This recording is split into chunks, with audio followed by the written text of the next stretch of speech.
Thank you. So in this presentation, I would like to introduce to you the topic of in-ice radio neutrino detection and show you how we can use differentiable programming to optimize these types of detectors. So over the past couple of decades, neutrino physics has come a long way. I would say the main contribution of the IceCube Neutrino Observatory is that we have proved that the high energy astrophysical neutrino flux exists and that we can do astrophysics with it. And now we are looking into the future and asking ourselves, what does the next generation of neutrino telescopes look like? And we have already seen a few, but the frontier I'm exploring is the energy frontier. So in this plot, you see the flux as measured by IceCube. It is steeply decreasing with energy.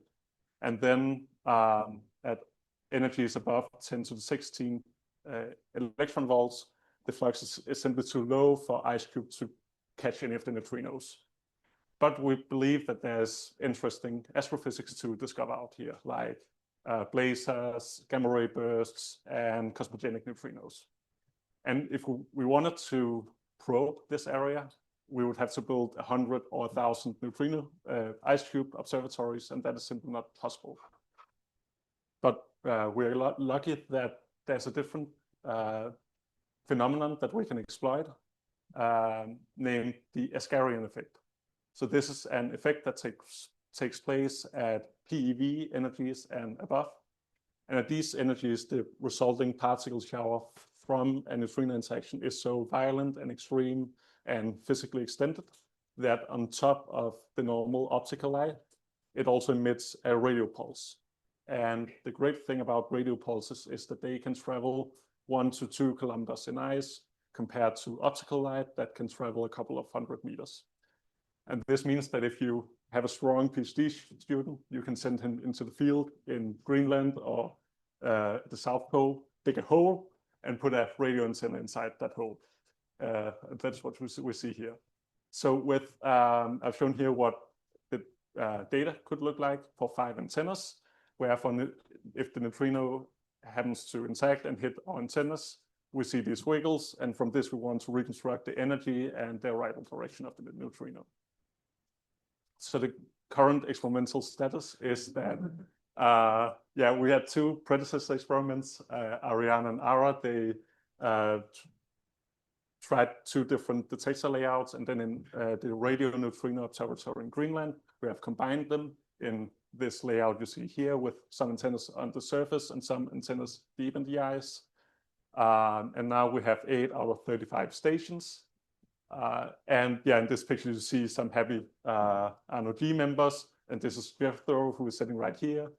He is the strong PhD student with the shovel who dug a hole. And this antenna goes into the hole. We also planned this type of detector for IceCube Gen 2 radio, which we plan up to 300 stations.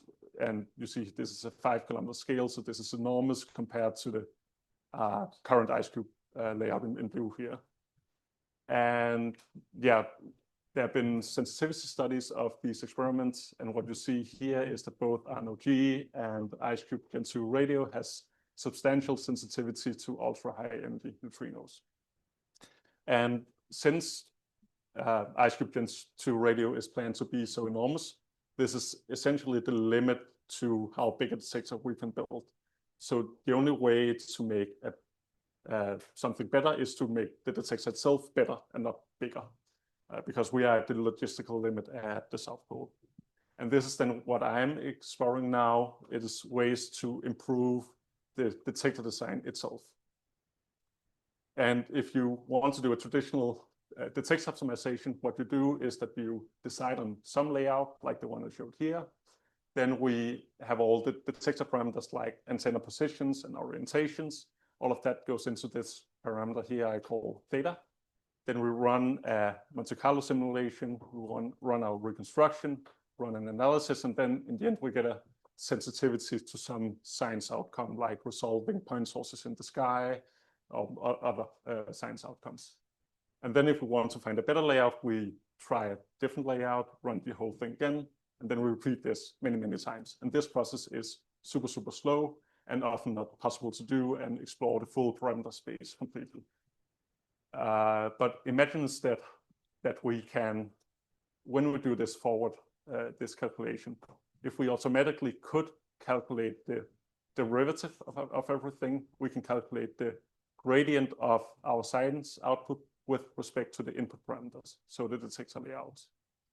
And we're lucky that this concept exists. It's called differentiable programming, and it is one of the central concepts that makes machine learning possible. So if you have a neural network, you have some input parameters, you have hidden layers with a lot of parameters that you want to optimize, and some loss. So these neural networks, they work because we can, as we calculate the forward pass, we calculate the derivatives of everything, and then we automatically calculate the gradient of the loss with respect to all the parameters, and then we can do gradient descent. So if we can put our entire simulation pipeline into, for instance, PyTorch, we can do the same kind of optimization and then train our experiment like we train a neural network. And this is what I've done. So the next couple of slides, I'll go into the different parts of this pipeline. And the first one is the simulation pipeline. So what we are interested in here is we want to give it some neutrino parameters and antenna parameters. And our output is these kind of called voltage traces, voltage as a function of time measured in the antenna. And this simulation is traditionally done with new RadioMC, which is Python code. So I took the relevant parts of this code and ported it to PyTorch, that these different steps. And this works fairly well. It is quite simple to replace NumPy with PyTorch. And in this plot, you see a comparison of new RadioMC and the PyTorch implementation. And they agree very well. And we had to make a few simplifications along the way, but yeah, it works well. And then the second part of the pipeline is the reconstruction. So this is something I put a lot of effort into, like traditional reconstruction. And here I've shown an example. This is the neutrino arrival direction, so zenith and azimuth angle. It's a Monte Carlo event, so we have the true value. I reconstruct this, get this yellow point, which is the reconstructed value, and I get an uncertainty in this reconstruction. And this traditional reconstruction is super slow. It takes many hours on many CPUs, but there's a way to approximate this uncertainty with what is called the Fisher information matrix. This is a very quick way to estimate. It's like an elliptical approximation of the uncertainty, and it is simply one function that we can evaluate. So this is super, super quick to calculate, and it gives us an estimate that should, on average, if we average over many events, should give like the correct size of the uncertainty. And this is then what we can optimize in our detector optimization, is these areas over many events. And I also implemented this in PyTorch. So finally, I want to show you this proof of concept optimization I made, where I make a simple detector with 4 antennas only. And since this is like training a neural network, I have to choose a batch size. I have 28 neutrinos at a time that are randomized. My loss is the logarithm of the area of this uncertainty I showed on the previous slide, so the area of the ellipse. And then I can run an optimization, I've showed the result here. So on the y-axis, you have, this is the loss, on the x-axis, the iteration, so how many times I stepped downwards along my gradient. And the black dots are the individual events, and the red line is the running mean. And if you squint, you can maybe see there's a slight slope to this, but I also zoomed in on this plot, and it looks like this. So in the beginning, before I optimize anything, my uncertainty is 0.5 square degrees. And after my optimization, the uncertainty is 0.3 square degrees. So this is a 1.7 times improvement, which is quite promising for this very simple detector. And then finally, I can ask myself what happened to the detector during this optimization. And I have this giant plot. I wanted a nice animation to see where they moved. I don't have that yet. But what you see here are the 4 antennas and the XYZ positions and the orientation, so where the antennas are pointing. And yeah, what I can say from this, if I look closely at this for a long time, what we ended up with is a slightly larger detector, and the antennas point slightly outwards after the optimization. And this is all fairly sensible and what we would expect, that larger detectors give better resolution when we do reconstruction.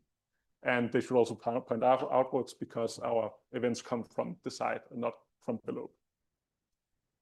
So in conclusion, what I've done is set up this slightly simplified detector optimization pipeline, and I can now run proof of concept optimization. And now I can, look into, put a lot of effort into making this fully realistic and do a full optimization of the full RNOG or IceCube Gen 2 radio detector. And then come up with something I can go and tell people this is how we should build the detector in the future. So that's what I want to say. Thank you.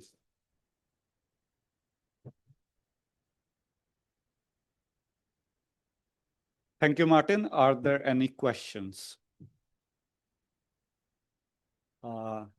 Okay, we have one question in the back.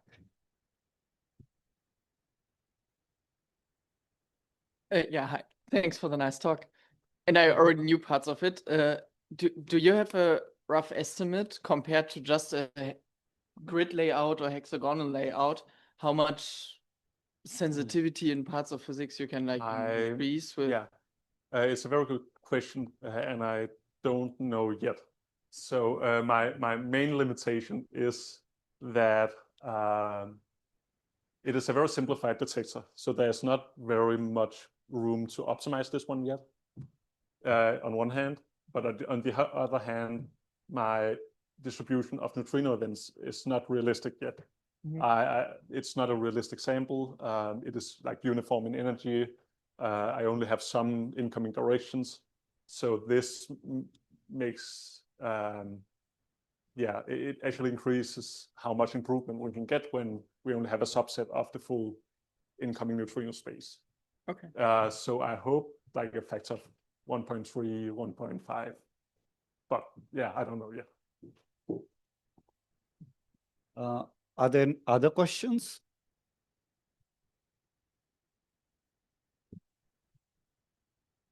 Hey, Martin, thanks for the talk. I'm sorry if I missed it, but I can imagine that an optimal solution for a certain amount of antennas will probably be a symmetrical one. Are you using this as some kind of heuristic for your training, or?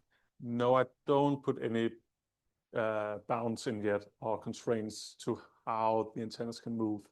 I think in general, when it trains something like a neural network, it is fine to have too many parameters because it easily learns the symmetries. So I don't think I need to make it symmetrical because it's only a few extra parameters.